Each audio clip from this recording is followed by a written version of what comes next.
Vascaíno do Cerrado.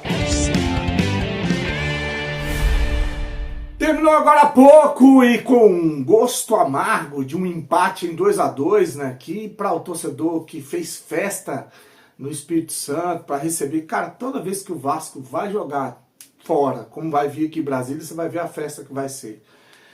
Toda vez que o Vasco vai jogar fora, é bem recebido, com carinho, torcedor que vai lá, mostra, né, uma manifestação do tamanho da torcida do Vasco, que o Vasco não corresponde dentro de campo, me dá uma tristeza tão grande, que dobra para mim a responsabilidade e o peso da derrota, do empate, seja lá em que competição for, ou até mesmo um amistoso. Então, esse sentimento que eu tô sentindo, estando daqui de Brasília, eu imagino quem está lá no Espírito Santo, foi para o aeroporto, fez festa no hotel, foi para o estádio, pagou um absurdo, porque aqui em Brasília estão cobrando um absurdo para o jogo contra o Fluminense, né? Leva a família, e aí quando tem um resultado como esse, e com um time que dentro de campo não corresponde, dá um sentimento muito ruim, muito ruim. Então, assim, mandar um abraço para todos os vascaínos do Espírito Santo, né? Porque eu tô aqui tão frustrado quanto vocês. Vamos falar desse jogo aí, de muitos erros, né, para que serem pontuados,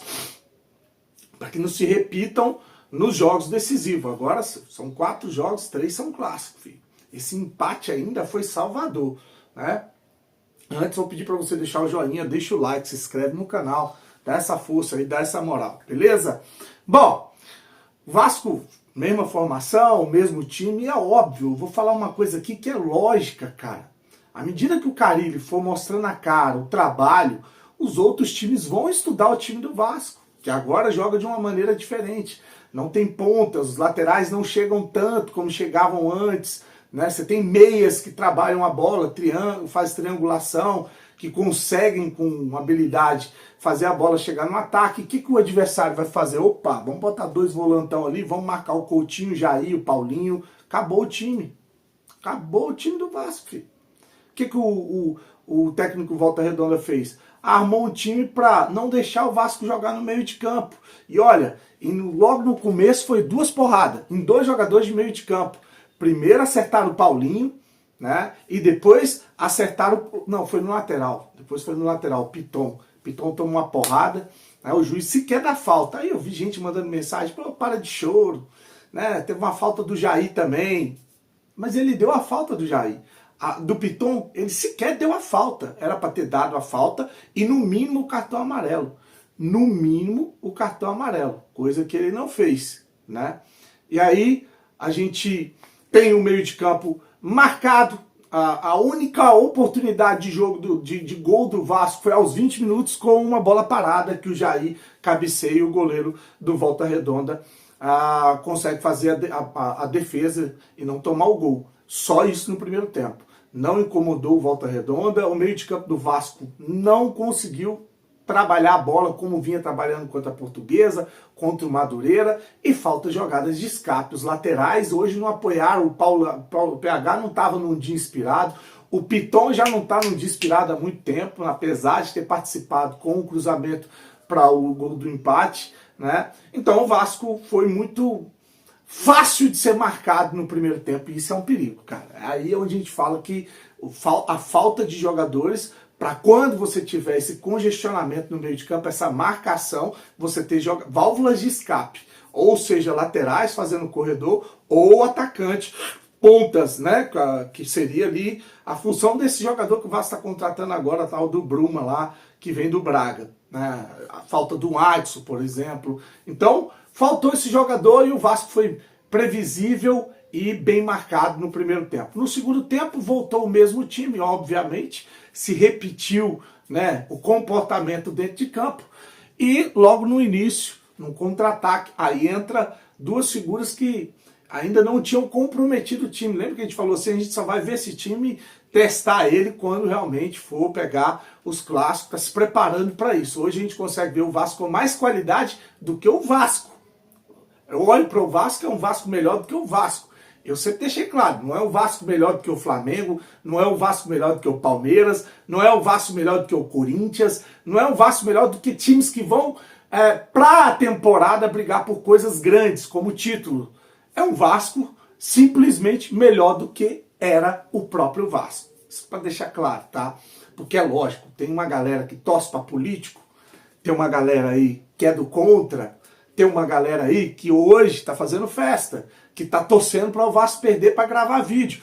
Tem gente que fica mais de um mês sem gravar vídeo porque o Vasco está ganhando. O único conteúdo é voltar para atacar youtubers. Porque se ele não coloca YouTube na capa para falar de YouTube, ele não tem o que falar do Vasco. É só falar de político, é só falar de candidato, que a eleição já acabou, mas ele tem a caneca, ele tem a cueca, ele tem a camisa. É só falar de eleição e só falar de 777, mas quando o Vasco ganha, eles enfiam a língua no rabo porque não tem simplesmente o que falar do Vasco. Quando o Vasco ganha e essas pessoas aparecem para gravar, você pode ver a cara de constrangimento deles. Né? Então eles torcem abertamente para o Vasco se ferrar, porque eles odeiam o Pedrinho, porque eles odeiam o grupo do Pedrinho. Né?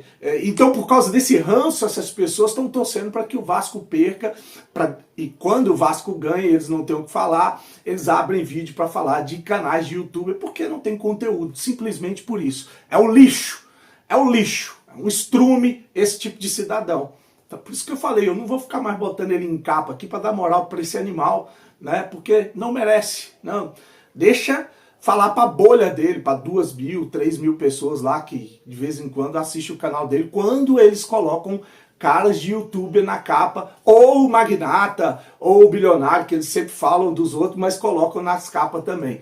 Então deixa essas pessoas falando para a bolha de infelizes que torcem contra o Vasco.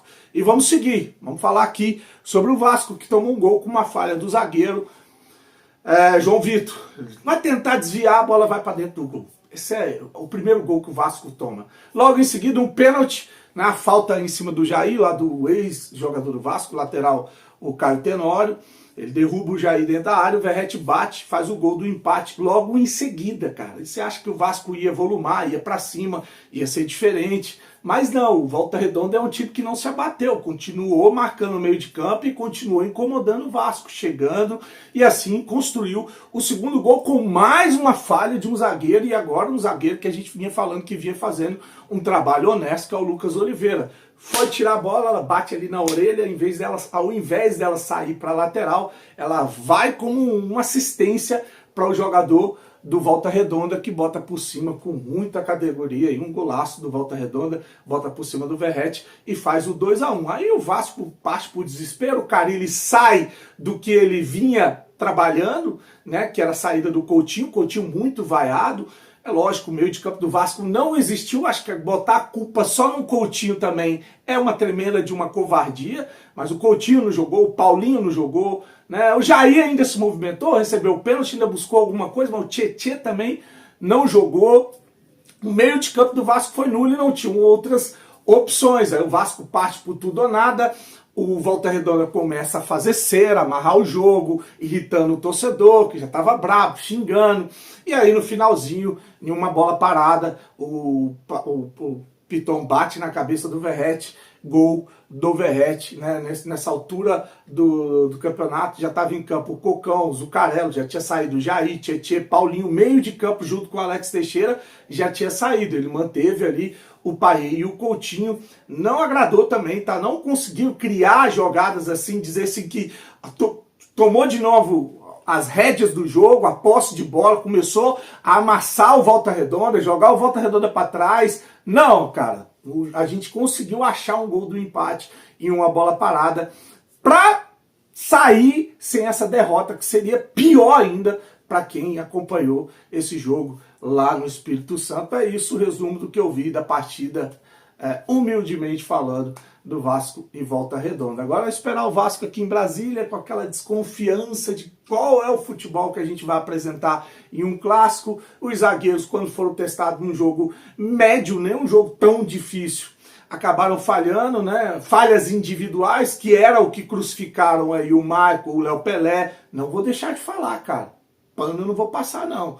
Vamos esperar, lógico, é muito cedo, ainda é o início de trabalho, mas já começa com falhas individuais e com um erro, para mim, dentro de campo de estratégia, por não ter opções. Não ter jogadores que façam o Vasco jogar de uma maneira diferente. Se continuar jogando esse futebol, que é legal, né, que é interessante, de posse de bola, triangulação, sempre é óbvio que os adversários vão trabalhar em cima dessa única maneira do Vasco jogar para poder conseguir achar caminhos para vitórias contra o Vasco, porque a gente não tem um time de velocidade, a gente não tem um time de pegada, porque você abre mão de volantes de marcação, como é o caso do Hugo Moura, do Cocão, para jogar com jogadores de mais qualidade, porém com jogadores mais lentos. Aí, meu amigo, se pegar um time veloz com qualidade, vão deitar e rolar em cima do Vasco. Importante, então, o Pedrinho abrir o olho e contratar mesmo atacantes para que o Carille tenha mais opções, mais condições de mostrar ou de sair dessa cilada de quando a gente é facilmente marcado jogando em um esquema só, tá? Curte, se inscreve no canal, desejar para você uma noite abençoada e fique com Deus. Saudações vascaínas.